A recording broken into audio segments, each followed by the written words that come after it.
Madhya Pradesh police विभाग में एक बार फिर बड़े स्तर पर प्रशासनिक फेरबदल की सुगबुगाहट तेज हो गई है।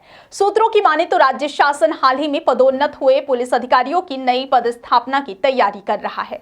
इस प्रक्रिया के तहत लगभग आधा दर्जन से अधिक जिलों के पुलिस अधीक्षक, एसपी और कुछ पुलिस महानिरीक्षक, आईजी अपनी जिम्मेदारियों में बदलाव का सामना कर सकते हैं। यह कदम केवल पदोन्नति प्राप्त अधिकारियों को नई जिम्मेदारियां सौंपने तक सीमित नहीं है, बल्कि राज्य के प्रशासनिक ढांचे को संतुलित करने, कानून व्यवस्था को मजबूत करने और आगामी विधानसभा सत्र के दौरान सुचारू प्रशासन सुनिश्चित करने के उद्देश्य से उठाया जा रहा है।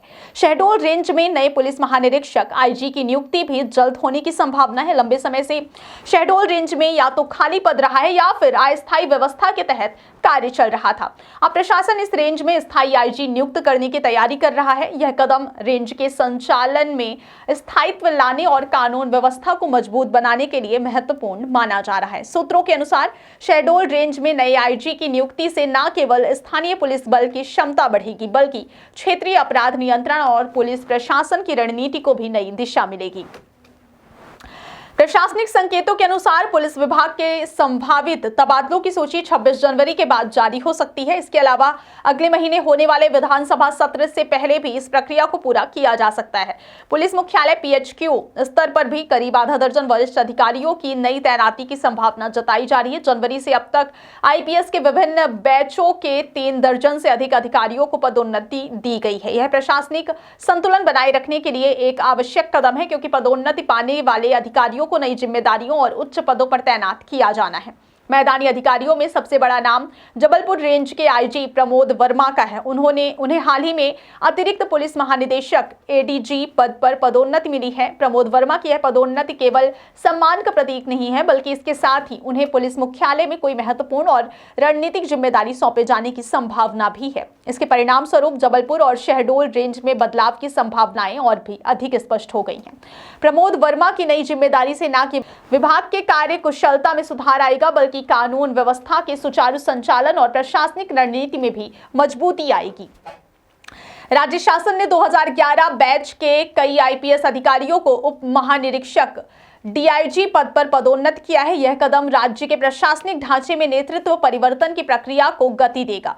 पदोन्नति पाने वाले अधिकारियों में मनोज राय, जो वर्तमान में पुलिस अधीक्षक खंडवा है, Rahul Lodha, SP rail Bhopal, Simala Prasad, SP rail Jabalpur, आसित यादव पुलिस अधीक्षक भिंड, मयंक अवस्थी पुलिस अधीक्षक धार, शिवदयाल पुलिस अधीक्षक झाबुआ और शैलेंद्र सिंह चौहान पुलिस अधीक्षक रीवा शामिल हैं। इन अधिकारियों में से कुछ को जल्द ही अपने वर्तमान जिलों से हटाकर नई जिम्मेदारियां दी जा सकती हैं, जबकि कुछ अधिकारियों को आने वाले महीनों तक एसपी के रूप में कार्य करने का अवसर भी मिल सकता है। इन संभावित फेरबदल को राज्य शासन की प्रशासनिक रणनीति का अहम हिस्सा माना जा रहा है। नए अधिकारियों की तैनाती से कानून व्यवस्था के संचालन, चुनावी तैयारियों और शासन की प्राथमिकताओं को नई दिशा मिलने की उम्मीद जताई जा रही है।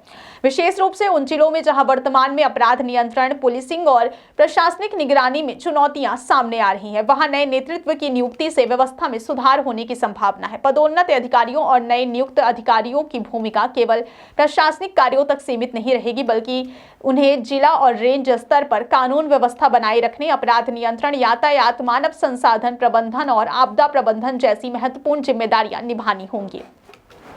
इसके साथ ही पुलिस अधिकारियों को ग्रामीण और शहरी क्षेत्रों में सुरक्षा सुनिश्चित करने, पुलिस जनता संवाद मजबूत करने और विशेष अभियानों का नेतृत्व देने की भी जिम्मेदारी होगी। राज्य शासन द्वारा इस तरह के बड़े स्तर पर फेरबदल और पदोन्नत की प्रक्रिया यह संकेत देती है कि प्रशासन पुलिस अधिकारियों की क्षमताओं और अनुभव को पहचानते हुए उन्हें सही पद पर नियुक्त करना चाहती है। यह केवल पदोन्नति नहीं, बल्कि संगठनात्मक क्षमता और प्रशासनिक प्रभाव को बढ़ाने की रणनीति है। वरिष्ठ अधिकारियों को नई जिम्मेदारियां सौंपने से उनके अनुभव और नेतृत्व का लाभ राज्य के पुलिस विभाग और आम जनता दोनों को मिलेगा। इसके अलावा संभावित फेरबदल का एक और उद्देश्य पुलिस मुख्यालय और जिलों के बीच संतुलन बनाए रखना है। जनवरी से अब तक 3 दर्जन से अधिक आईपीएस अधिकारियों की पदोन्नति के कारण प्रशासनिक ढांचे में संतुलन बनाए रखना आवश्यक होगा। नए अधिकारियों की नियुक्ति से संगठनात्मक दक्षता बढ़ेगी, वरिष्ठ और जूनियर अधिकारियों के बीच कार्यभार का समान वितरण होगा और विभाग के सभी स्तरों पर निर्णय लेने की प्रक्रिया अधिक प्रभावी होगी। पुलिस प्रशासन में इस तरह के बड़े स्तर पर फेरबदल और पदोन्नति का असर सिर्फ कानून व्यवस्था पर ही नहीं बल्कि शासन की व्यापक नीतियों और चुनावी तैयारियों पर भी पड़ेगा। नए अधिकारियों को नियुक्त करने से प्रशासनिक निर्णय तेज और प्रभावी होंगे। अधिकारियों की नई नियुक्तियों से राज्य की सुरक्षा प्रणाली और प्रशासनिक दक्षता को नई गति मिलेगी। साथ ही यह कदम उन अधिकारियों के मनोबल को बढ़ाने के लिए भी महत्वपूर्ण है जिन्होंने वर्षों तक जिले और रेंज में कठिन परिस्थितियों का सामना किया है। पदोन्नति और नई जिम्मेदारी मिलने से उनके प्रयासों, उनके योगदान को नई पहचान मिलेगी।